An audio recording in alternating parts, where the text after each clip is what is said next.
Welcome to the Vanilla to Vixen podcast. This show contains adult content, so if you are under 18 or easily offended, please switch off now. Mr. and Mrs. N are not qualified relationship counsellors.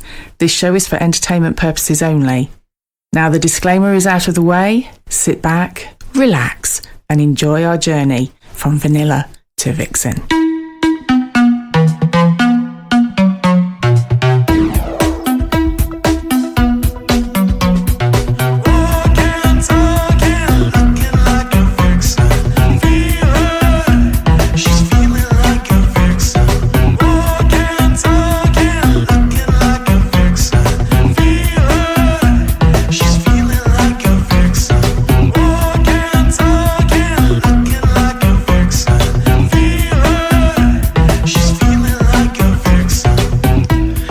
And welcome to episode 89 of Vanilla to Vixen. We are your hosts, Mr. and Mrs. N, also known as The Naughty Couple. We have a harem of people in here today. It's a little close, shall we say? Close and personal. Up close and personal today. Ages since a guest has been on, and then we get loads all at once. Well, I groomed this lot a while ago. So, I know you did. Yeah. I know. You did your famous Liberty Elite grooming. I did, and I just went, I need you lot on the podcast. Talking of groups of swingers, you know, I was talking to a guy the other day, and he was telling me about his meet. So he went over for a meet, and he said to the girl, you could come over and we could do the meet at my house, but I have to warn you, I sleep in a bunk bed with my younger brother is going to be in the bunk bed. Bit weird, isn't it? Yeah. So he says, we're going to have a code for while we're having sex. So the code is, we're going to pretend we're making sandwiches, okay? So cheese means faster and tomato means harder. Right. Okay, so yeah. she's got to say cheese, or tomato. So of course they get down to it and they're all doing the business, and she's going cheese, tomato, cheese, tomato. And all of a sudden there's a little voice from the young brother who says, "Stop making sandwiches, you're getting mayo all over my bed."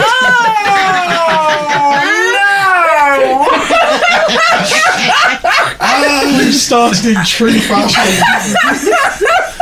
Let's introduce everyone quickly. Okay. As Mr. N is terrible at remembering people's names, so we have two beautiful couples with us today. We have Briany. Hello. And Ben. That's not Mr. N, it's... No, so Briany and Ben we have, and then we have Harriet and Adam. Hi. Welcome, guys. Thanks for having us. Thank you. No, honestly, thanks for coming on. So I got a chance to chat to you at Liberty Elite. Was it Dangerous Curves, I think? Yes. Wasn't it? And I collared you and we got chatting away. I was very, very... grooming. No, it wasn't that. Yes, no, it was because I think it was Briany that came up to me and she said, she says he's really, really starstruck because... Mrs. N is like a true vixen. She smells new blood. New blood. I think we were just stood there looking like deers in headlights, like... And it was just like, I always get a bit giggly when people sort of say, "Oh, it's Mrs. N," and because all I think about is that we just sit in this little room and we talk crap for hours on end. Yes. And I forget people listen to it. And so when somebody says to me, "Oh my God, it's Mr. and Mrs. N," it makes me go all gooey and giggly. So I ran over to give you all a big hug, didn't I? Yeah. And just say how lovely it was to meet you. And then we got chatting, and then it was just like, oh my God, we need to get you on the podcast. And look, here you are. Here we are. So exciting. Fresh meat. Very fresh meat, because if I remember rightly, you guys are quite new to the naughty hobby. Yeah, so me and Ben are... Well, I'm brand new. Squeaky clean. And you've had previous experience, haven't you, prior to us getting together? I had a friend but that went different places with. And yeah, but together we're like brand new. Yeah. And Okay. then, So we've been on Fab 11. 10, 11 years, around that. Okay, so on various you're not meets, new but at all. it was our very first, believe it or not, it was our very first club meet. Okay. We've never been to a interesting. club meet, so it's something we backed out of. Did you do private meets before? Yeah. Yes. So that's similar to us. Yeah. Because we did quite a few years of private meets before we did the club. Yeah. Okay. It was only sort of obviously having a chat with Ben and Briany and all decided, right, do you know what, we're going to do this. We're going to do dangerous curves. Literally plumped in. We said that, didn't we, because of a confidence thing for us. We said it's got to be dangerous curves, I think, the first one, and then we'll do it together, all of us, you know. How has it changed for you going from private meets to suddenly going into a club? What was the difference? I think for us, I think a private meet for us was a little bit more of a step than actually going to a club was. We're quite sociable people, aren't we? So I think I'd had a bit of a look and I'd said to you guys, oh my gosh, there's a club going on for curvier women, and I say that lightly. I say that term lightly because it's curves of all people, isn't it? Absolutely. But for us, I think we're bigger women, aren't we? And I think you were like, no, I'm not going to do it because I've never been and I'm just a bit worried about, everybody. You're the experienced one. I know. But I think at home, like, you can sort of adjust. It's more comfortable. You can adjust things yourself. Obviously, invite someone to your home, you can make sure your room's sort of lit dull and... Do you feel more in control at home? Yeah, I think so. That's a very good thing, isn't it? Because we more in your comfort zone. Yes, I think you do feel more in control when you've got somebody coming to your house, because we've done both, haven't we? We've had people come to the house. Oh yes, and we've been to other people's houses. Good and bad. Oh yeah, good and bad. And it is completely different when you're going into somebody else's environment. Yes, it does put, I think, a little bit more pressure on you, doesn't it? It does, yeah. So you do tend to feel a lot more in control and more comfortable in your own space. Yeah. So, Briany, would you say that you felt, I suppose because you haven't been on the scene that long, so you haven't got that experience, did you feel there was less pressure? Yeah, I suppose so. We'd spoken about kind of falling into the naughty hobby for quite a while, hadn't we? Yeah. And just kind of like broadening our horizons. But for me, I think I was more conscious of inviting somebody into my home and then backing out or wanting to back out, you know, and not knowing how that might be reciprocated. It's awkward. Yeah, it's hard. Yeah, and I think in a club you can just slip away and go, I'm just after the bride trim. Definitely. Disappear. Absolutely, hands down. I remember when we dressed down in Libs and we walked into that main room for the first time, I nearly fell over. I don't know what I was expecting. I think I knew what I was expecting, but when I walked in I was like, oh my gosh. Yeah, was this on the tour or? No, it was very different to the tour. Yeah, we were very calm and collected, weren't we? Like, oh yeah, it's lovely, and then obviously opening that door and walking in a few hours later was... were there many people in it? Oh, it was full. It was rammed. It was full, okay. The big bed was full. Yeah, the hot tub was full. Yeah, so we walked in and I was like, oh my goodness, I need to go and collect myself. Yeah. I walked back out of the room and I was like, oh, it's very different to porn, isn't it? Yes. You think, I've seen porn. Yes. And then I think that's what I was expecting. I was Yeah. just expecting, just a giant... orgy. It is weird when you see actual people, like in real life doing it. Because I remember the first time we walked into that big room and it was just like, oh, I don't know where to look. Literally. And it's, even though you know what you're there for. I had my towel on, I was like, covering my eyes, and Ben's like, pull your towel down. I don't know where to look. So, like, I think I'd pulled you to one side. We kind of left you to do your own thing and have a chat. We circled the room. I felt like a bit like a vulture, actually. I was like, I feel like a vulture. I feel like, and Ben's like, calm down, you're fine, it's okay. But we circled the room a couple of times, and then we looked and we stood and we asked people if we could watch, and you were loving your life, weren't you? For me, there's too much to look at. Yeah. It can be a little bit overwhelming. Sensory overdrive. Yeah. And I got to a point, a level where we'd had a walk around and we're just sort of like relaxing into the atmosphere, and then in the corner there was a gentleman having his bottom smacked very aggressively, and I was just like, I need to go and have a smoke now.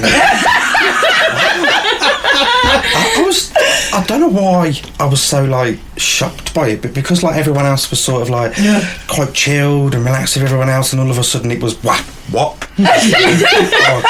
Oh, okay. So you know what, you don't know though? where to look if you can look, if you can't look, or okay, no worries. Yeah, I think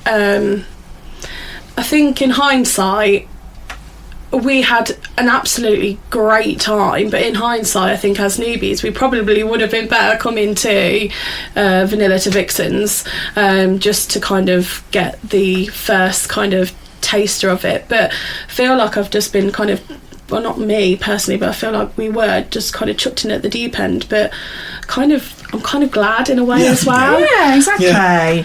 You did it all. Yeah. You did it all. One night, just job done. Yeah, exactly. I think one thing that we sat down and like worried about a little bit was, what if we're the only newbies?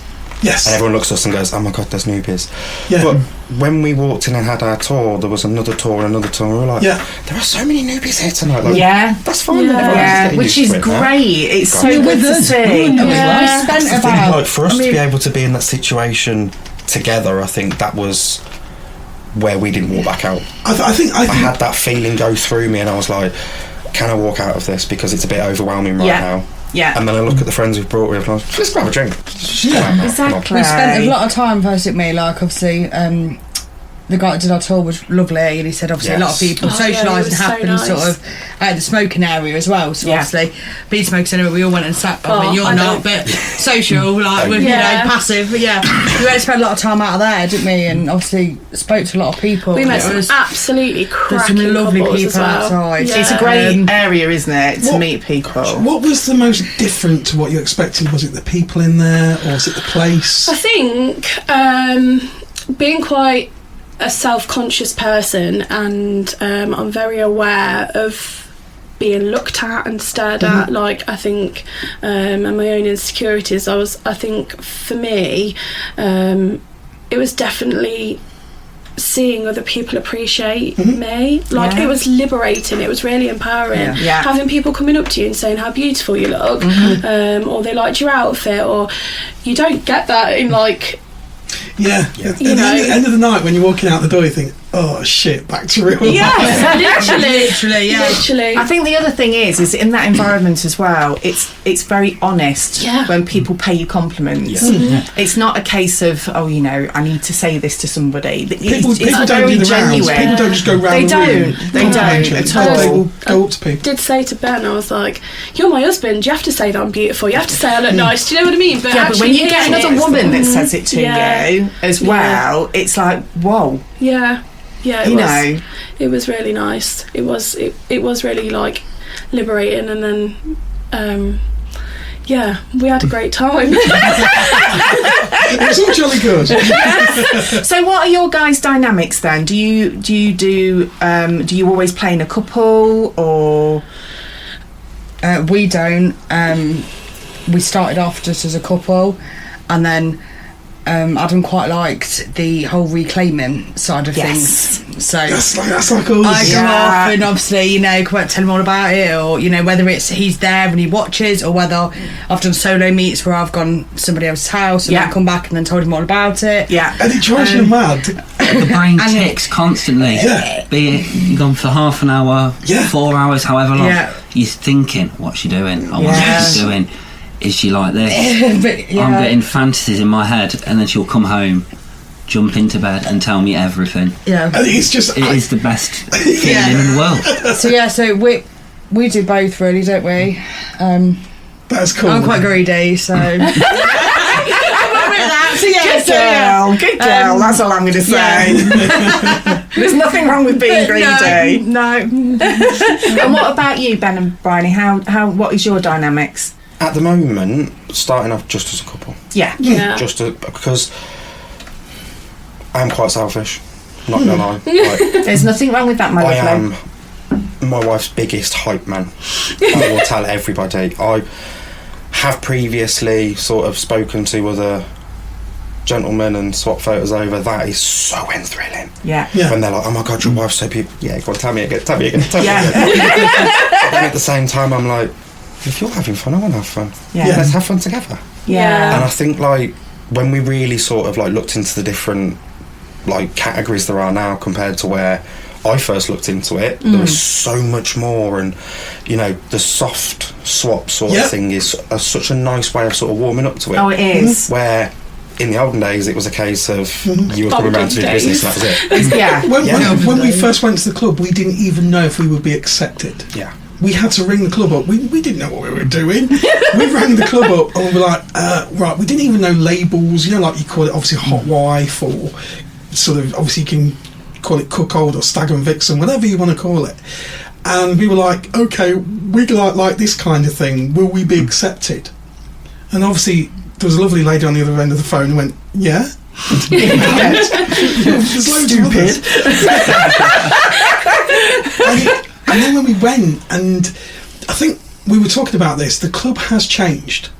There's far more of a community now than there was perhaps a few years ago when we first went in 2016. Yeah, so before COVID hit, wasn't it? Yeah, long before 2016 when we first went, and our first event was a completely unhosted night.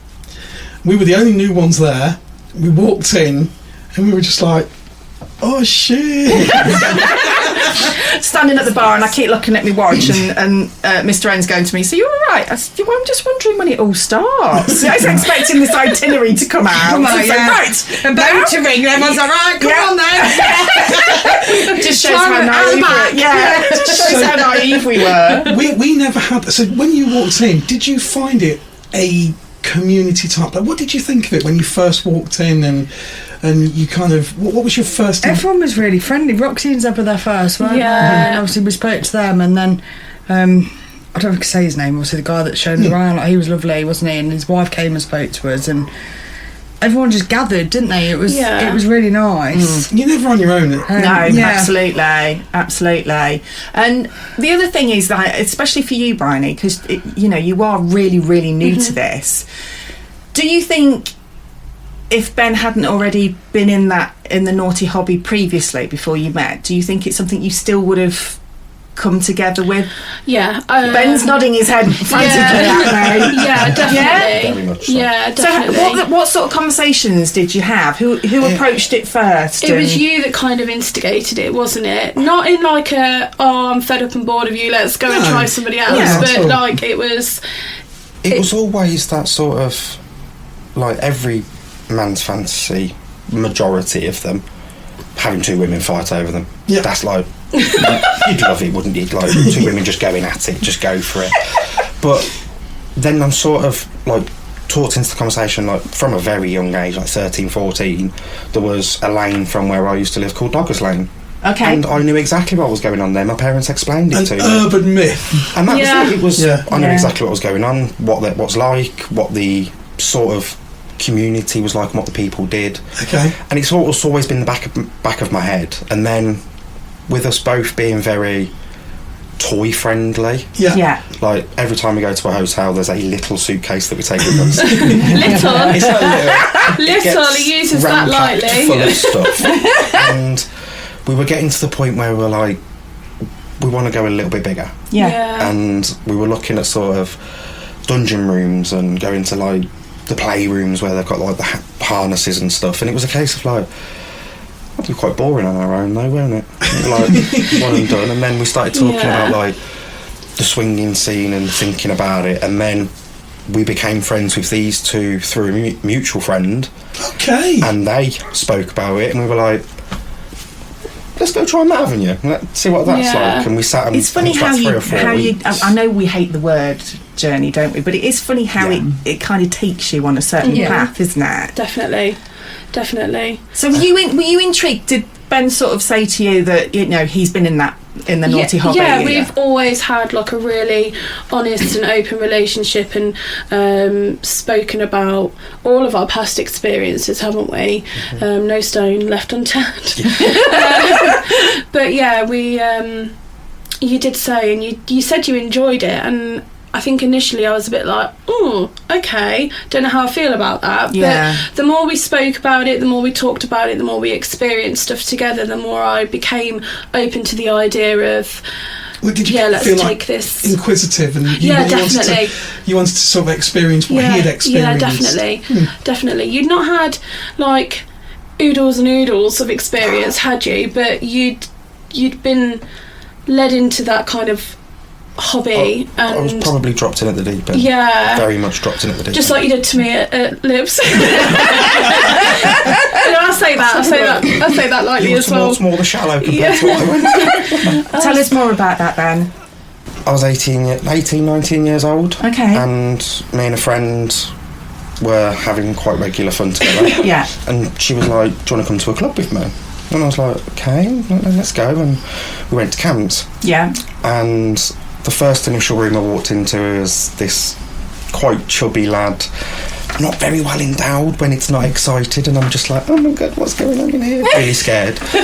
And then to see like 15, 16 different men, and then like 3 women in the middle, I was like, I'm out. Like, I need to leave here. Oh my god, it's too much. And then I went and started talking to my friend, and she was like, look, like me and a few girls want to try something. Are you okay to be in the toy? And I was like, let's go for it, see what happens. So they tied me down to an old school PE bench with 3 straps along my body, and individually 12 of them sat on my face until they had an orgasm and sat off, and I just lay there and took it. And it was one of the best feelings of my life, knowing that that's one hell of a first visit. But then coming out of it, I think at that age I took such a dip when me and this woman stopped talking, and I was like, I can't do that on my own. I can never do that on my own. So it just sort of went straight to the back of my head, and it stayed there until I met my wife, and then it was a case of she brought out that side back in me again, and she allowed that sort of avenue to go back down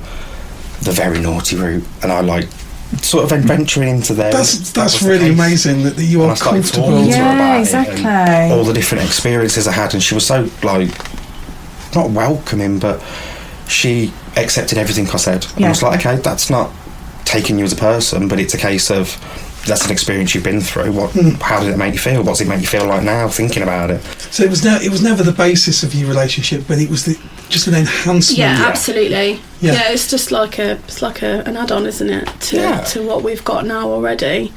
Do you feel though, and I know I certainly do with Mr. N, with the way that we play, is, you know, you've been together, I mean, because we've been together like 19 years, haven't we? Since the Ark. Since the Ark. Thanks, honey. But do you feel like, I'm trying to think of the best way to describe it, it just helps make your relationship so special. Sure, yeah. We feel like an absolute unit, like we could take on the world. And there's nothing that's going to stop that. And it's only solidified what we'd already got. Which is great. I'm curious, obviously we talk about you two as well, how you got into it. What was your initial... So I was a bit naive. I mean, don't get me wrong, growing up, sort of hit teenage years, I was surprised Mum didn't lock me in my bedroom and shook away the key. I would be out there till all hours, and I just really liked sex. But it wasn't until really I met you, and obviously you and your ex-partner at the time, they were quite adventurous. Not, you'd never done the swinging side of things, have you? But we then had a conversation, didn't we? You sort of approached it and said, should we give this a go? You know, because I'd always said, you know, you were the brave one. You know, I'd love like, you know, a proper orgy or something like that. And he went, well, I'll tell you what, let's have a look at this. And we've always had the relationship where it's, tonight, do you want to do this? Tonight, can we try? Open, very open, very comfortable with each other. Experimenting. So it was sort of well, go on then, let's do it. And like I said, that's when I said, well, he said, well, there's this site, so we'll set the profile up. Like I said, hence the name. I think you should name and shame him for that name that he set up. What is your fab name? It's Midlands Big Cock. Capital M, if anyone wants to look. You made it without telling me. Brilliant. But yeah, so we went on there, and it sort of, we didn't, I think for probably the first 12 months we did a lot of talking. We didn't meet anyone. Yeah, but that's quite common. For quite a while, and it was like, do you know what still just going into that world, wasn't it? And then when you first we got brave. When you first set up your account and go, oh shit, we've done it. Yeah, that's still a big step. Yeah. And I think when you first get your first messages and you're going, holy shit. And it's even silly things like pictures from years ago. I'd be very like, oh, I shot my boobs on there. Where now it's like, quite like the way. Quite like the way they look in that picture. I want that one on Fab. So would you say, Harriet, that you've always been quite a confident person, or do you think it's got more since you've been in the hobby? Adam gave me a lot of confidence in myself. I was essentially bullied throughout my whole high school, everything, because I've always been a bigger girl. Yeah. And I never thought that somebody had loved me for who I was. And obviously Adam Dawson, amazing, and he's always sort of put me on that pedestal, and you are beautiful, and like I said, I started to believe it. And obviously I didn't realise there was this, probably naive me, there was this whole world of people that probably do like bigger ladies, or are not bothered either way. It's not all one of them. It's not like Barbie, and But the thing I think when you go to the club is you realise that beauty is in the eye of the beholder. It's so transparent in the club. You see it. Yeah. You will see guys flocking to different sort of looking ladies. And it's a connection. I mean, we've always said something with all the meets we've had on Fab, like, I always say, like, as long as you can hold a conversation. You could send me a picture and it could be the most impressive willy, but if you can't hold a conversation, there's no connection there, And I think that's what a lot of people in the muggle world, as we call it, don't get. They think it's all about just sex, and it's like, no, it isn't. It's much more than that. You have to be stimulated that way, especially for Mr. N. He gets more sexual excitement out of. I think like Adam. It's like Adam, with the whole. It's the in the brain thing. Yeah, wondering what's going on. I know, it's like you said, just laying there thinking what could be going on, and it's just that can be orgasmic. I'm saying it's been helpful. I've laid there thinking, what's she doing? How's she being fucked? What's going on with her? I don't know. Yes. And then she'll come back, jump in the shower, come back into bed and tell me everything, and we have the best sex ever. That's embracing like the reclaim sex, and then knowing whatever's happened the last few hours, you're in bed with me. Exactly. I think it, like you said, it only strengthens that sort of that bond, that relationship you have. It's quite a weird thing to explain to people, and sometimes I always think, oh, this sounds really awful, but it's like, especially with me and Mr. N, if we've played with somebody and then we go to do the reclaim thing, that person's kind of forgotten about. It's not about them anymore. It's about just the two of you. And I think it's quite hard for people to understand that, isn't it? It's like, but you're having sex with other people. But you just don't get it. If someone doesn't have that kink, I think it's very foreign for them. It's like, how could you possibly enjoy watching your wife or imagining your wife with somebody else? Yeah. So it's no different to somebody who might be into BDSM and then us who are not. And so we've got a light interest in BDSM, haven't we? Yes. But we've gone to BDSM events where there's no sex at all and they're just beating the shit out of it. Oh my god.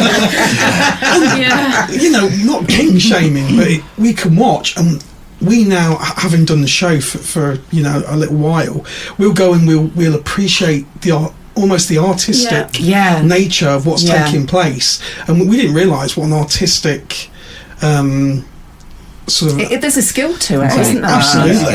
Huge skill. Spoke with people and being able to beat someone and not leave a bruise or not to cut them. It's all about placement as well. It's where you're doing it and to get the most sensations and stuff, isn't That's it? what it is for us, isn't it? We're like BDSM, aren't we, in the fact that because we will have a lot of sensation play. We do like sensation play, but I think that's probably at the moment as far as it would go. But you used to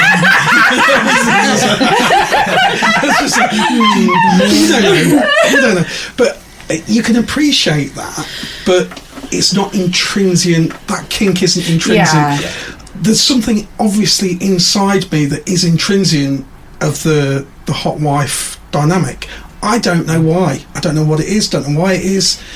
And it's taken me a long time to actually say to myself, I don't actually care, I just enjoy it. Do you know what? If we all like the same thing, we'd be boring, wouldn't we?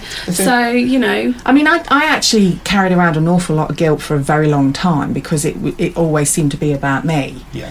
To me, that's just one of our kinks now. Yeah. We could go and we could have an amazing time when I was thinking when we went to Purple Mamba and you watched me being flogged. Yes, I did. And that got you really turned on. Yeah. So I would say now we've just got lots and lots of different kinks. Yeah, absolutely. But that's what I love about this, because you've opened your mind, don't you, to like absolutely everything, and you think to yourself when you're going around, you think at home, oh no, I could never do that, but you actually see it in the flesh and you think, oh okay, well that's nice. Oh, maybe we could do that, you know, and then that's a conversation for another day, you know. I think that's a conversation for the car ride home. The very squashed car ride home that we had, shall I say. We got dropped off when we went to Libs because I had it in my head, if I go in my car, I will not get out of the car. So if we get dropped off, we've got no option but to walk through those doors. And then if we then decide that we don't like it or it's not for us, we can come away. But I think if I'd have been in my own car, I probably wouldn't have had the courage to get out. Really? Yeah, really. Bless you. Yeah. Do you think it helped because you all went together? Absolutely. Absolutely. Yeah. Definitely helped. That's sort of like the forefront of it for me is when it comes down to the naughty side of life, the forefront of my head is her pleasure. Yeah. And that's all that matters to me. And if she can receive pleasure from somebody else in a play or a meet, it's pleasure, isn't it? Yeah. That's it, that's all it is. Yeah. And as long as it's like, I tried to explain it to a friend and he says I've got the strangest way of explaining stuff, but I hit it the nail on the head for him. Yeah. Was if you have a dog that you have spent 10 years with and you love that dog and that dog will never leave your side, you let it off the leash for the first time and it runs to someone else and gets fussed and then comes back to you and fushes you even faster, that's the same sort of feeling. Yeah. Like, That's actually quite a good analogy, really, isn't it? Off and you get a bit jealous, like, why's my dog being fussed by someone else? But all the telling is that dog will turn around and come back to you. Yeah. As soon as it's back by your side, you go, okay, yeah, I can only go get fussed by someone else now. In reference to a dog. That was the only way I could sort of like get it across to him. He was like, why are you doing this? I can't understand why you're letting your wife sleep. So but that's the way I explained. He was like, yeah, I sort of get it now. If you take the whole sort of, this is like the love and this is the only person I'm going to love the rest of my life, and then take pleasure out of that, pleasure's completely different. Yeah. And that's the fun part of it. Like, I've always said I want to be a dolphin because they're one of the only animals that have orgies in the sea. It's amazing. I want to swim around and have orgies in the sea because they have fun. But they know how to split it. They're living the best life. They are. So are you guys quite open about being in the hobby, or is it literally, you know, do friends and family know, or is it you just keep it to yourselves? We're quite open. My mum and my dad know. My dad rather not hear about it because I was a little girl. But my mum, bless her, she makes me laugh. She's she sits there sort of like with her fingers in her ears going la la la, but then asks more questions. Between the la la la's, you know. So like some of our friends know, don't they? So was that your choice to sort of say it to them, or did you drop yourself in it in any way, or? No, I think we've just come out with it, haven't we? We've just been open with it. We admire you. Absolutely you need admire you. babysitters, don't you? So you know, well, we are going out. Well, we're going. Well, you know, how do you explain that one? Okay. But then we've also been really open with people, haven't we? And sort of explain, like, obviously we have our own like little rules and stuff, and like we have taken breaks from Fab, you know, like obviously family life gets in the way. Obviously we've got kids and work, and you know sometimes you can just have a month or a few months where you haven't got time for each other. Absolutely. Anything else. And that's kind of why we call it the naughty hobby rather than the lifestyle, because you do dip in and out depending on what's going on. That's one of our massive things, isn't it? And we've always been open with our friends about it, that, you know, we haven't got time we haven't got the time for ourselves with each other because we're busy with the kids or whatever, then Fab goes on hold. Yeah. The hobby goes on hold for a little bit. That's such a wise... If we can't find time for us, then we haven't got time for other people. We sponged off of that massively, didn't we? These two have kind of been like, I don't know, the gurus, I suppose, when we were first kind of initially starting out, because we didn't know which way to look, which way to turn, who to talk to, who not to talk to, what websites were good, what websites weren't. So how did you initially embrace that conversation? How did you initially go? Me and you. Yeah, the guys. Boys. It was a boys' Them chat. two and there's a bottle of Sambuca.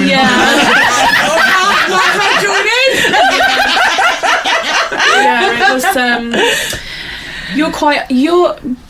Ben is very, very, very open in the fact that too open. Yeah, but I believe, like, and I know we were going to come on and touch on this anyway, but with your autism you do get quite socially awkward, so you want to make the room laugh, you want to make the room aware that you are there, I suppose. There's not an inch of you feeling awkward at all. It's just sort of like... Can you not see that? If I'm in a room with full of people, like, if I can sense that one person feels uncomfortable, for some reason my body goes, okay, I'm going to pull the energy off that person. Yeah, and you will blurt out absolutely everything. And if I can make that person feel comfortable again, it makes me feel comfortable again. But then sometimes people don't want to feel comfortable. And I might say the wrong thing to the wrong person and make them feel more uncomfortable, and I'm like, okay, sorry, I'm only trying. Bless you. Yeah. It's sort of the one thing I've sort of had to have in the back of my head constantly, sort of like, everyone has that filter where you think to yourself, should I say this? My body goes, I've half said it, so you might as well just filter it. Literally, Ben has no filter at all, but it's great. But that's what makes you who you are. Absolutely. And I've got such a funny way of explaining stuff where like the dog. Yeah. I can explain something and then someone goes, I really don't understand that, and I can explain it completely differently. And they're like, that's not the same thing. Well, that's how I was trying to figure it out in my head. But they are the same thing to me. Yeah. But it's just two different ways of seeing that. Yeah. And I think it was very much like when I was like growing up, and you know, when you do the challenges at school and they give you like the Dragon's Den project. Yeah. I thrived off them.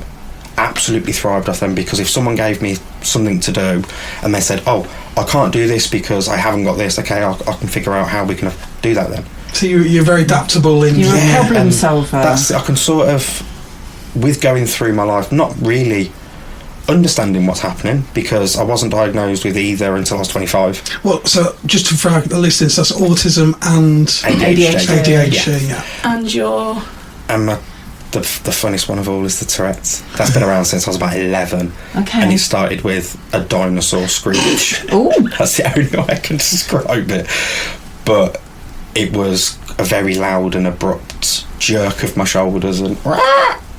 and with my parents the way they were, they didn't want me to be labelled. Yeah. So I wasn't taken to the doctors, I wasn't spoken to anything, I just sort of learnt to live with it myself. And I think it's helped me becoming an adult, because I've had a fair few jobs over the years, and a lot of them are customer focused, being in front of customers constantly, and the challenges that being thrown at me I can adapt to really quickly, because I've had to force myself to do stuff as I was growing up. Okay. Like in social situations when I'm out and my Tourette's is at a high level and it's really kicking off, I know I can take myself away and start counting. I can take myself away and start chapping my chest, which calms everything down. And I can suppress them to a certain point until I get in the bath, and then relax my muscles and everything comes out. I have such fun in the bath time sometimes. Can I just say though, I don't have fun in the bath. No, not when I'm cleaning up your water that you splash everywhere. I was thinking this could be a whole new episode. You take splish splash to a different level. Do you find it I suppose tiring? Yes. Because you're trying to suppress it. Oh god, sometimes. Yeah. So like, if we go out, my worst is shopping. If we go out to like Asda or Morrison's, if it's a Saturday or a Friday and there is too many people, no go. Okay. I don't like it. If I'm forced to go in there and I need to go, I will put my hood up, put one headphone in, and concentrate on what I'm listening to. And a couple of times I've listened to the podcast whilst walking around Asda. And it's just that the voice in my head, and I'm listening to the voice, and in my head I'm responding to the voice. Yeah. And no one else knows what's going on. I just look like someone going in to do their shopping. Yeah. But inside of me, I'm having my own little fight with myself. How did because obviously going to a club for the first time is incredibly nerve-wracking. Yes. How did that sort of set anything off, or did you feel you had to suppress more? Were you fighting it, or how did that feel? As soon as we got in and had the tour, for some reason my whole body relaxed. Okay. And I felt quite chill, quite calm. One of the biggest triggers for my tourettes is cold. Okay. And if I go from a warm area to a cold area and I suddenly get hit with it, it'll set it off and I get jerks and it gets a little bit uncontrollable. And when we was out in the smoking area, I think it was about 10:30, I did quite a loud jerk and tick in front of a couple of couples that we're talking to, and the one girl looked at me and just with absolute awe was like, "You are so amazing." And at that point my whole tick stopped. For the whole night, and I was like, I'm so comfortable that they don't really need to happen. It doesn't take much to suppress them if I feel calm enough. But if I'm really anxious, there's no way you can suppress them. And it is quite fun. You did tick a little bit before we went in, actually. Yeah, the car ride. The car ride over was very fun. That's very understandable. Yeah. I don't have Tourette's. I was ticking when I was for the first time. I was a really calm person in that car. Yeah, you were. You were so calm, and I think I'm glad you were, actually, because I think I'd have just said, "We need a divorce." Stop the car! Stop it now! How late were we to your house? Because we were getting a lift from the mutual friend, wasn't it? And we were quite late because I was absolutely in meltdown mode at home. Like, I don't look okay. I can't get my stockings on. I can't do this. I can't do that. But yeah, you were the voice of reason, definitely, in that car on the journey over. Oh, bless you. So do you think that, obviously it's part of who you are and it's part of who makes you who you are, but when you're in like situations like going to the club for the first time and stuff, do you think a case of, look, this is just me, so you have to accept me for who I am, or do you try and... I've always been the type of person that I really don't care what people think. As Harriet, I was bullied through the whole of my school life, quite severely, to the point where some days I was pressing my head up against a radiator and throwing talcum powder on just to stay at home, and I'd jab the back of my tonsils with a toothbrush to make them slightly inflamed, and Mum would go, "Oh, you're really ill?" And I'm like, "Yeah." Like half an hour later I'm fine. Yeah.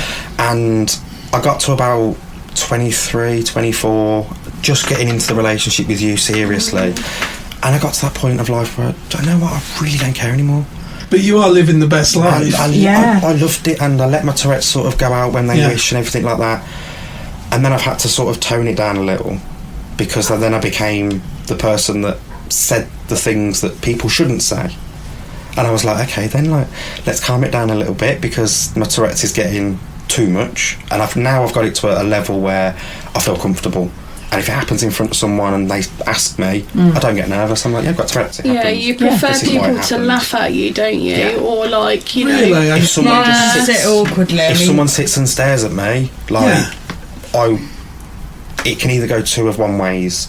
I can either run as quick as I can out of that room and never see that person again, or I will confront that situation with, have I done something wrong, and then start over panicking. Yeah, that makes your Tourette's worse again, you know, and it's like it's all you just embrace the comedy of the actual tick. Yes. I've come out, over the years, I've come out with some absolute treats. One of my absolute all-time favourites was, as we were walking out of Asda, a very large gentleman, and he must have been 35 to 40 stone and very big.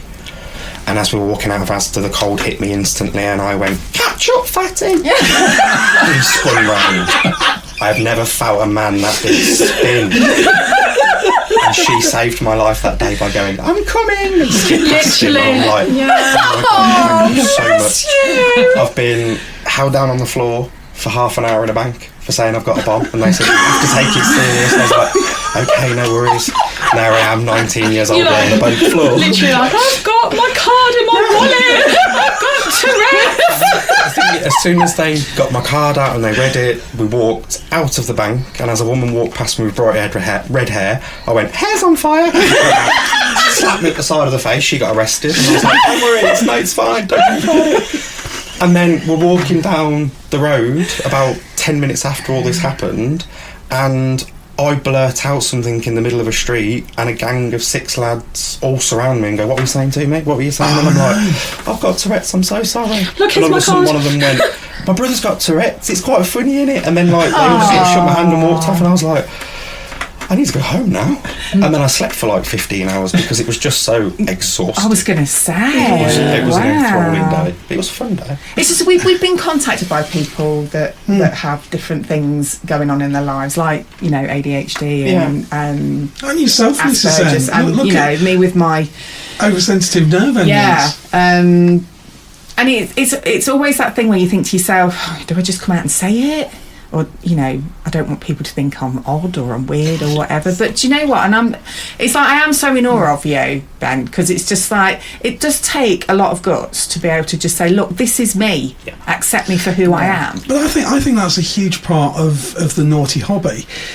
If you ask 20 people, do you like proper, you know, perfect airbrushed plastic porn? They'll say no. No. Yeah. They hate it. It's boring. Yeah. But we all strive for that perfection. We don't think we hit the mark because we've got wobbly bits, and I'm pointing at myself, or, you know, we look at photos of ourselves and we judge it against ridiculous, impossible airbrushed fashion magazines. Yeah, absolutely. Social media has made it 100 times worse. Yeah. And yet all of us will go into the naughty back room at Libs, and it's 10, 15, a million times sexier than the plastic porn that we've just talked about. Yeah. Definitely. And it's so, what are we striving for? What a waste of time. I know. It is a massive waste of time. When we lay in bed, didn't we? It was about 2:30 in the morning, and I said to Ben, let's just do it. And he's like, do what? And I was like, let's just make the profile, let's just do it. And we'd had a chat with you prior, didn't we, about like what we should include and what we don't include, and etc. And we made the profile. And I remember sitting in bed at 2:30, and I was like, I'm going to message Harriet and just tell her we've made it. And then I sat and I looked at your profile, Midlands Big Cock. That's legendary. That's legendary. And scrolled through your photos, and I thought, wow, if you can do it, I can do it. Yeah. And I was in awe of all of how beautiful, and like I just thought, you know what, you don't need to be perfect. You know, people are either going to message you because they're not going to message you just because they have to. They're going to want to message you. Yeah. You know, so they're going to appreciate what they're seeing anyway, aren't they? So I just feel like that for me was huge. And I remember putting the first photo up, and I was like, you know, first photo's gone on, oh my goodness. I remember trying to write the description. Yeah. And the AI chat GPT came in handy. I've only just learnt about this through my work, and I flipping love it. It's amazing stuff. All I asked it was, I need to write a description for a swinging website for me and my wife as a couple, and then it gave me 2 questions to answer. I answered both of them, and then it came up with 10 top tips of how to write one, and told me everything to include. And I was like, was amazing. I would never have even thought about using it for that. When we spoke to you and you like showed us other people's descriptions and like examples and stuff, there was nothing there that was sort of like me. Us. So I just went through every single step and wrote something about every single step, and then handed it over to the wife, and she made it all look like it fitted. Yeah. I gave her all the jigsaw pieces, and she made it all fit into one, and that's what it is. And I think that helped a hell of a lot. Do you know what, though, thinking about it, we actually, even though going back to like the Tourette's thing, we haven't specified that, I don't think, on the profile. Okay. Not at all. Because it's not. At the end of the day, it shouldn't be. No, it shouldn't have to be. Defining. No. It's not defining. No, absolutely. But I do know there are people out there that are probably stopping themselves from joining the naughty hobby because they're worried about. Going to say, like, I think if you have got, you know, any kind of neurodiversity things kind of going on, autism, ADHD, anything, Tourette's, whatever, don't let it like hold you back. You know, because I think, especially when the first couple that we really started properly chatting to came out and said, look, I've got Asperger's, we try not to let it interfere, however I do get kind of socially awkward, and I do get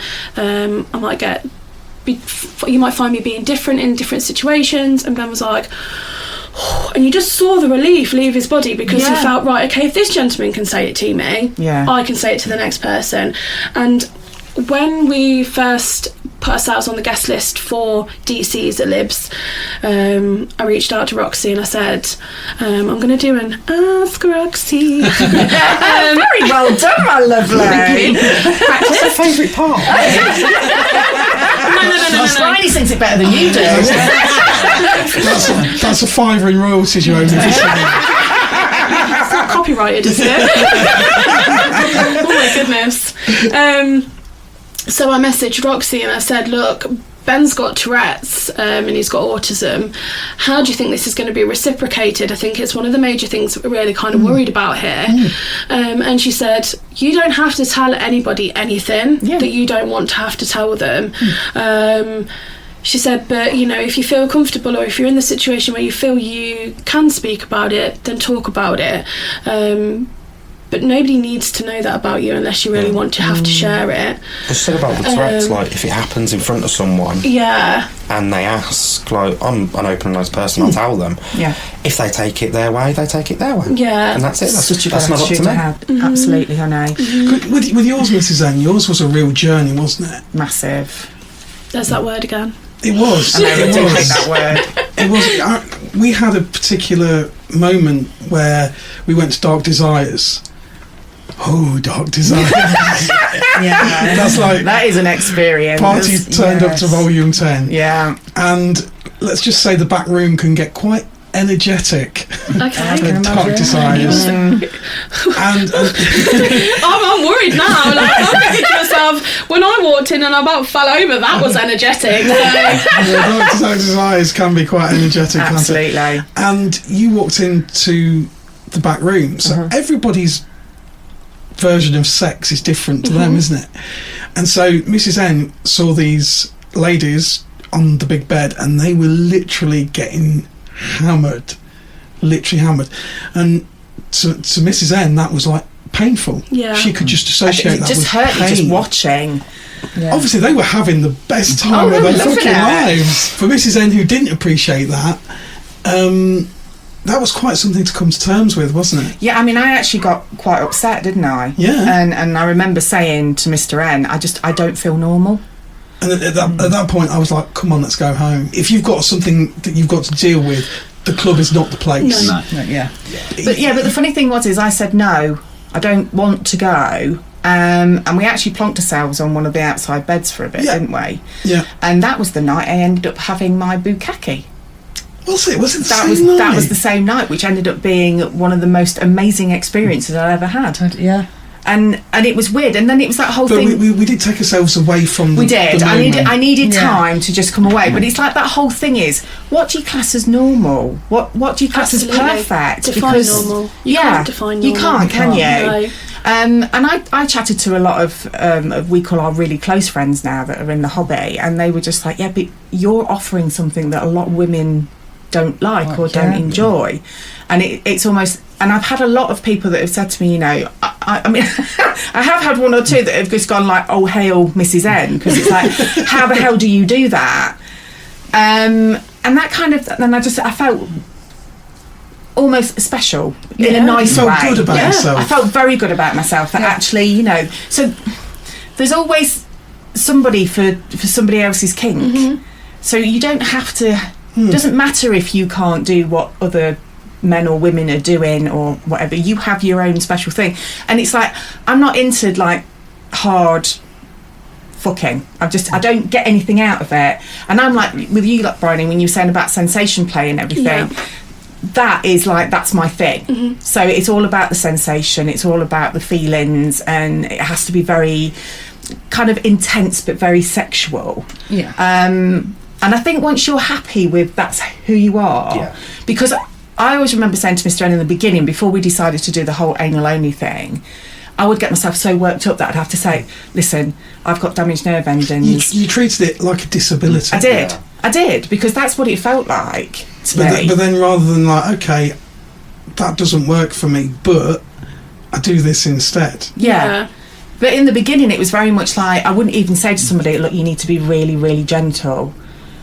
And like Mr. N used to say to me, just tell them. And he's like, yeah, but it's like really awkward conversation when you kind of like thinking, oh yeah, we're going to play and everything else. And all of a sudden you go, oh, but by the way, no, we get it. I mean, kill the moment. Like we, obviously not a display or anything, but we, I used to feel the need when we were talking to people to say, like, oh, Adam, Fab, or if he was sending a message, I'd go, and he'd be like, oh, we've had a few messages, do you want to check them if I was busy or whatever, yeah. And I'd go, you've told him I'm fat, haven't you? That was always my massive thing. And do you know what I mean? It's absolutely. Yeah. Body consciousness is absolutely no different to Mrs. N's, oversensitive nerve endings. No. People treat it to themselves as their own disability. Yeah. And it's not until I think you can go to somewhere where it is such full of liberated people. Yeah, and like I said, Libs was, I mean, we had loads of conversation at Bra before we went about it. And on the night we did things like, I mean, you went in the hot tub, didn't you, that you never thought you'd ever do. Whereas for me, that was like a massive, like, there was no way I was, at that point, could I have done that. But then we did join in, like, in the main room, didn't we, like, and whatever else. And we had a bed, there was people watching. Yeah, and I found that massive and liberating, and think, do you know what? You told me,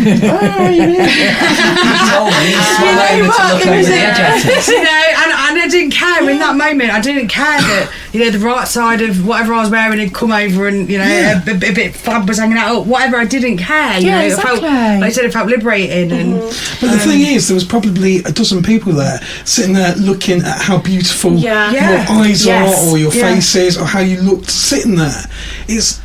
We are our own worst critics. I remember sitting outside. I think we were pretty much the last ones still fully dressed. Yes. And I remember a couple that we'd met, they were just beautiful. They were just great people, just someone that we really gelled with, weren't they? And she come out in this beautiful red body stocking, and she was like, you're not gonna get dressed down yet? And I was like, oh, not yet, and I was like, I'm just a little bit. And she was like, you're beautiful, you've got nothing to worry about, like, it's everybody here, all different shapes, sizes, etc. And then they went off and did whatever they were doing, and we had another drink, and then we decided to go in, and then that's when I about fell over, and then I came back out. I had a minute, I got composed myself, we did the circle of the room, and then you were like, I want to get in that hot tub, and I was like, alright, okay, I just need to psych myself up a bit, and then we went off, didn't we, and we went into a private bedroom together. Left the door unlocked. You did the full tour. I was going to say, that's pretty, we left the door. Luckily enough, it was quite busy upstairs, but the only room unoccupied was the double-double room. Did you get the double-double? So we got the double-double. It's a great room. It's warm. Nobody. I stood by the window at the end until I It can get a little heated. You wait until July and August. Oh my goodness. So we did go upstairs, and we had a play in the bedroom, and it was unlocked, albeit that nobody came in. We'd have happily let them come in though if they did knock or what have you. And then we went back downstairs, and I walked in, and you guys had just kind of gone off, and I was like, rib digging Ben, like, look at them go! It looked like a proud parent kind of moment. But then we felt the same when I was like, oh, Bryce got in the hot tub. Do you know what I mean? It was amazing, like, because we'd had these conversations, haven't we? God, I mean, these pair are out throat, like, these two were like, we'd had loads of conversations, haven't we, about it? But I'd you guys had gone off to one of the beds, and I said to Ben, I said, I'm just going to do it, I think. And then I got to the stairs, I was like, oh no, maybe not. And then the girl that we'd spoken to outside in the red body stocking was like getting out of the hot tub, and she like was drying herself off. She was like, go in, you can do it, you've got it, you can do it. And I was like, oh, go on, a girl power. And I just whipped everything off and just got in. And Ben was there like, You know, like so happy because... Well, I'm trying to calm my autism down. I just want to jump up out of the water and start clapping and cheering and whooping, and that's it. Yeah, no, it was a massive thing, and like...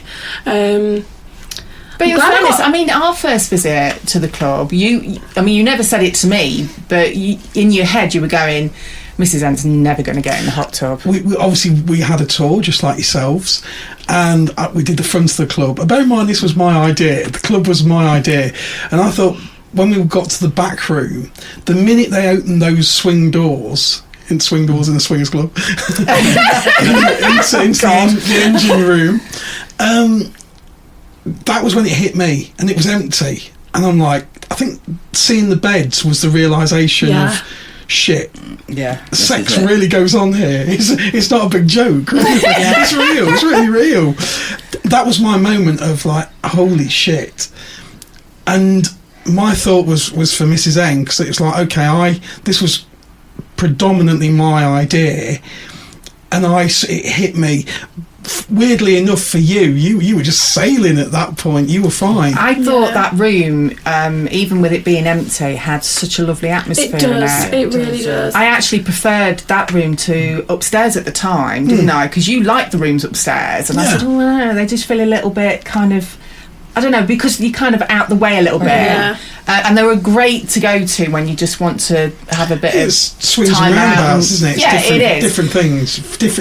Different nights. Sometimes you want to go upstairs. Yeah, exactly. But I did surprise you that night, didn't I? Because we did go in the hot tub. Yeah, because Mrs. N's like really comfortable, and here's me like not fully freaking out, but I was like, he was. And I don't think we would have gone in. Do you think we would have gone in the hot tub? So we had a couple that kind of literally took us under their wing, and I still don't know if we'd have done the hot tub. Yeah, I'm not sure. I think maybe we would have done. Would you have suggested it? I think so. Maybe if I'd got over the whole thing, because as we walked through the door to the big room, the first thing I was faced with was some woman being eaten out, and that was when I was just like, okay. But I think we know where to look. Yeah, and it's when we went in the big room the first time, I think you were on the big bed. Was I? Yeah. No, couldn't have been me. I think it's all right now. I think everything was bad. It's gone now. Yeah. The most surprising part for it was, the most normal part for me was the couple on the right hand side. The woman was having lots of fun and just going out with the wand, and I'm just like, you know what? That's another thing as well. Like, we've listened to the podcast religiously, especially to kind of figure out etiquette and bits and pieces that's kind of expected of us going into the club, because we were none the wiser, were we? None of us were. Did you ever think you'd be here, sitting here on? Absolutely. I mean, I've dreamt about it. she was sat there going, if we see them there, can we go and say hello? Because, oh my God, I'm just going to stand there. I remember you walking past, and I was like, this is it. What are you on about? 8:31, she's on the big bed. Not before the buffet. No, we missed the buffet. Yeah, we didn't get any buffet. Can't believe you missed the buffet. When did I go back? Just when Absolutely. Absolutely. Yeah. When we walked in and we saw this lady and she had a wand, I was like, I didn't know you could bring toys. I didn't know you could do this. And I mean, like, we'd got condoms, hadn't we? And we'd got some lube and bits and pieces, but I was like, I'm gonna pack a suitcase next time. Absolutely. I mean, that's the thing. I mean, we do give away prizes at our events, don't we? And they are just little ones. They are naughty prizes. So obviously tomorrow is Vanilla to Vixen. We're giving away a holiday to Croatia. Oh my goodness. Yes. To Spicy Island in Croatia. Wow. Thanks to Spicy Match. Yeah. These holidays are approximately around £1,500. Amazing. What are we doing tomorrow? Can we get set up? Croatia. Freaking Croatia. I know. It looks amazing. So they literally hire out the entire island for about a month, don't they? Something like that. It's about a month, isn't it? And it becomes Spicy Island. And the whole island is like a giant club, and it's beaches and stuff in the day. And the only trouble is you wouldn't want to leave, would you? No. I'm just gutted we can't enter. It's like you walk out Libs and go, back to reality. Can you imagine going there and get back on the plane? See, we've always said whenever we've been to the club, even before we started doing the podcast and our events, it was like a mini holiday, because you feel so relaxed when you came out. You just kind of just shut the world out, forgot about everybody and everything that's going on. And literally just chilled. Did you find the time just went? Yeah. Yes. But we also noticed that there's no hands on any of the clocks. No, that's true. It's very difficult. There's no clocks. There's no phones. But do you know what? That was so nice. Yeah. It was really nice, because it was actually just, we could just focus on the task at hand. But yeah, it was nice, wasn't it? And then when you actually you do get your phone back at the end, and you're outside and you think, oh okay, you know, and there's actually no messages and there's no calls and there's no nothing, and you think, what do I aimlessly look at my phone for multiple times a day? But it was nice. And what was even nicer was that our kids had a sleepover at your house, so we went back to an empty house completely. Yeah, we got a house full of kids. Oh, bless you. Yeah, it was great. It was a different sort of date night. A different sort of date night, absolutely.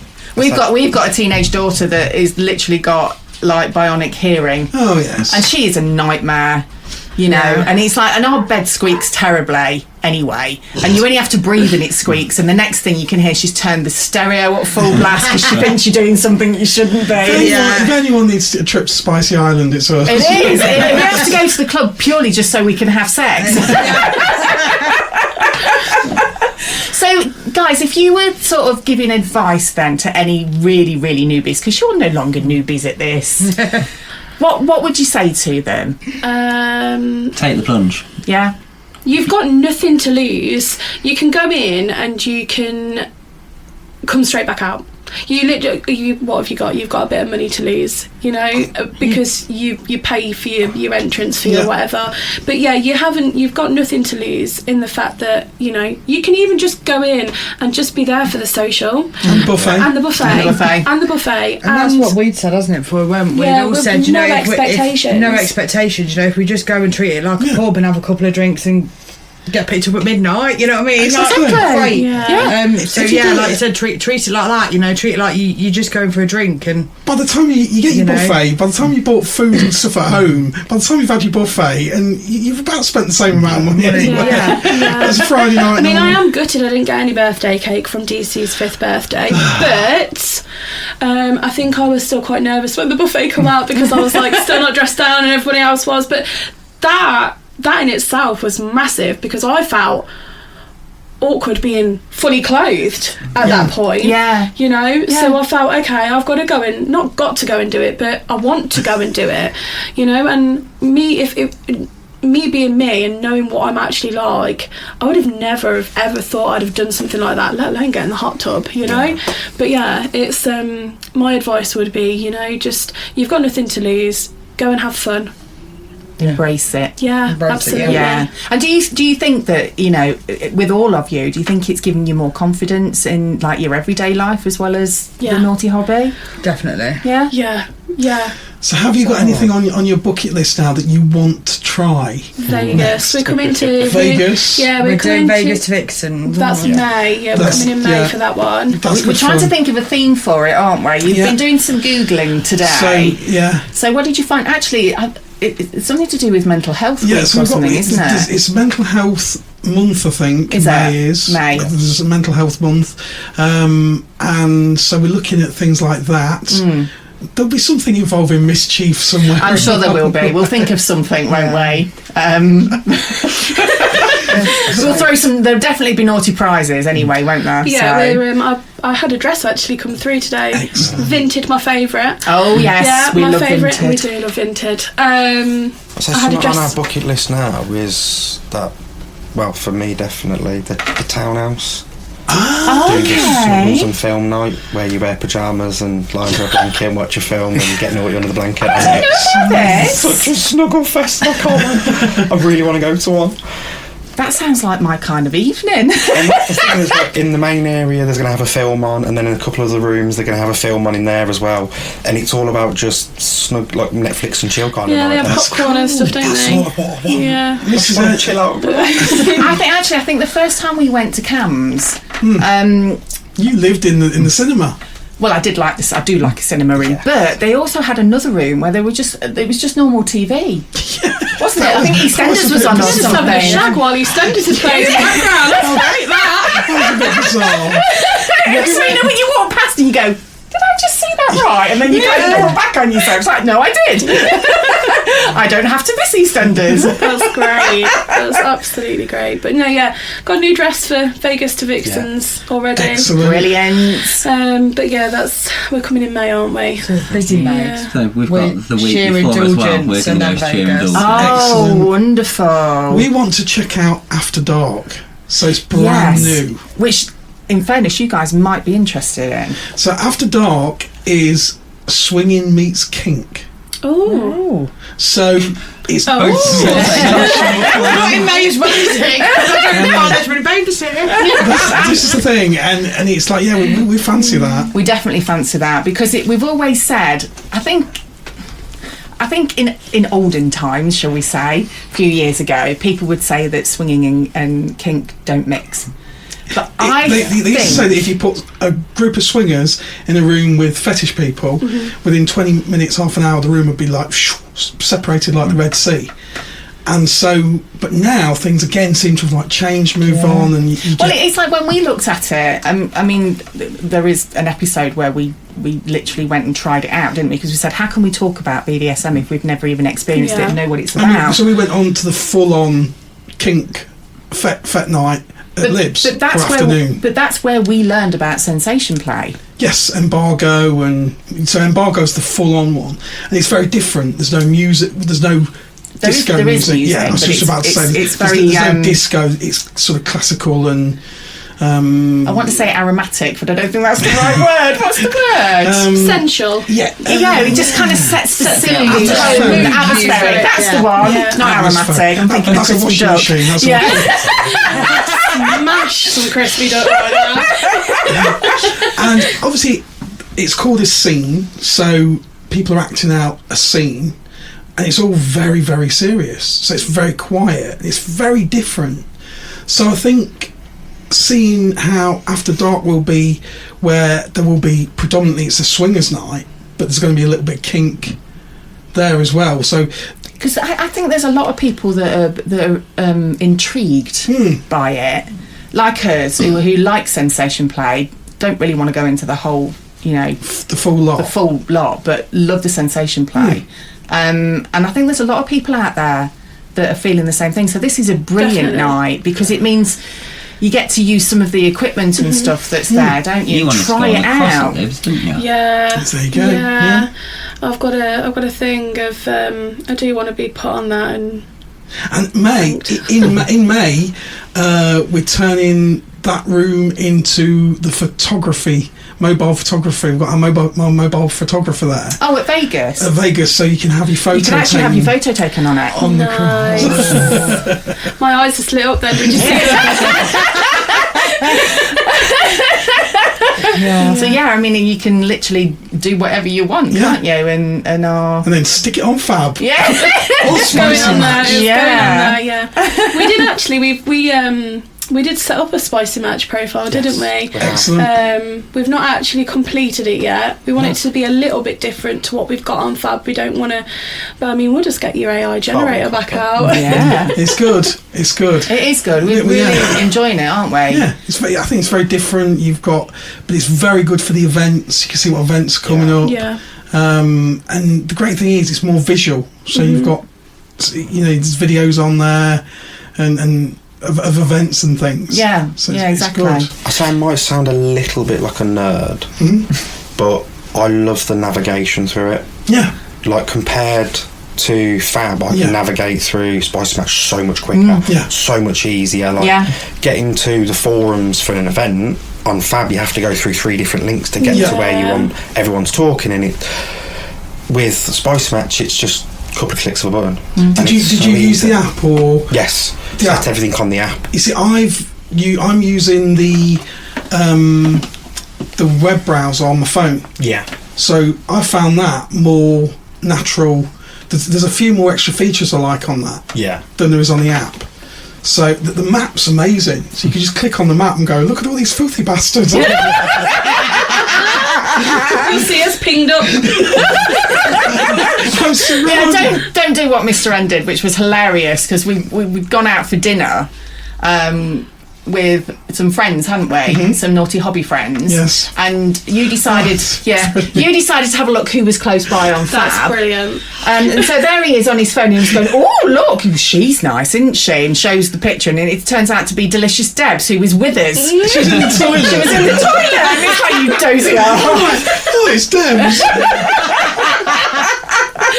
Brilliant.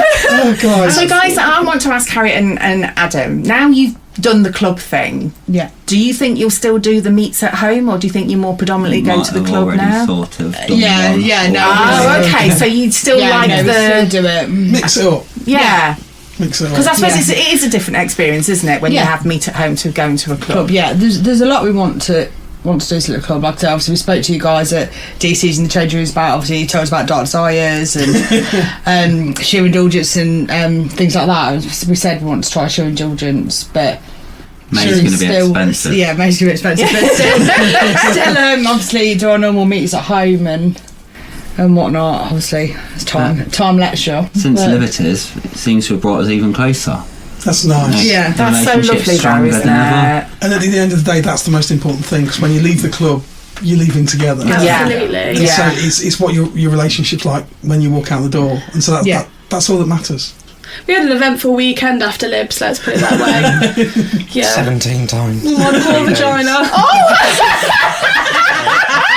I think on the Tuesday we finally sat down in bed and spoke, and we were like, what was the weekend about? And I was like, I just think we took all the energy from where we were and brought it home with us. We finally got rid of it Sunday night. She was like, is that going to happen every time? I was like, I wish. I'm not saying I want it to, but I wouldn't be phased if it did. But how amazing though that it has that effect. Oh, absolutely. I mean, we've not full swapped yet, have we? No. So you're yet to experience what is said about reclaiming. It doesn't matter. It doesn't matter if it takes a year, 20 years. It doesn't matter. No, it's whenever it feels. We're not right. putting any pressure on ourselves at all. Absolutely.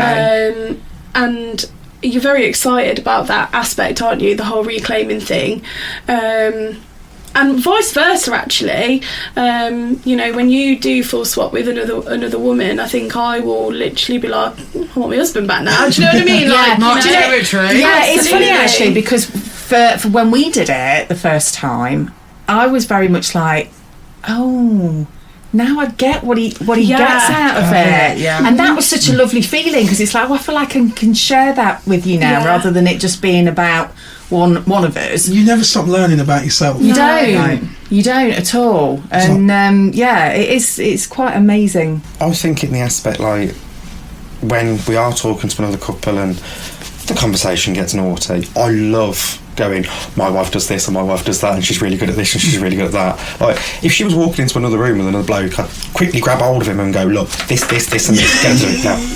And that'd be because I know how amazing she is. Yeah. And I'd want other people to try it. I said, that's my wife, that's amazing, that is. Yeah, well, you're very much like that, aren't you? Yes, it's a pride thing. And this is going to sound really cringy, but it's like, we've had meets at home. He has done this at the club as well, and it's no secret, I do like to give blowjobs. It's one of my favourite things. And then many a time when I've been in the flow, and Mr. N will turn around to the guy and go, she's good, isn't she? It's like, thanks, mate. Very good, you carry on. Good star. Pat on the head. Oh gosh. Thank you so much for coming to talk. Thank you, lovely. It's been. I knew you guys would be awesome to talk to. And just promise us that as your adventures carry on, that you'll come back and. Oh, absolutely. We will. Well, Ben the oversharer anyway. We'll definitely tell you about his stories. That's fine. We love oversharers on this podcast. That's what it's all about. It is. Sharing is caring. Sharing is caring. Literally. I don't know, some of the stories we've got, I don't think it is caring. Traumatising, yeah. Thank you so much, guys. It's been amazing. Thank you. Take care. Bye. Bye.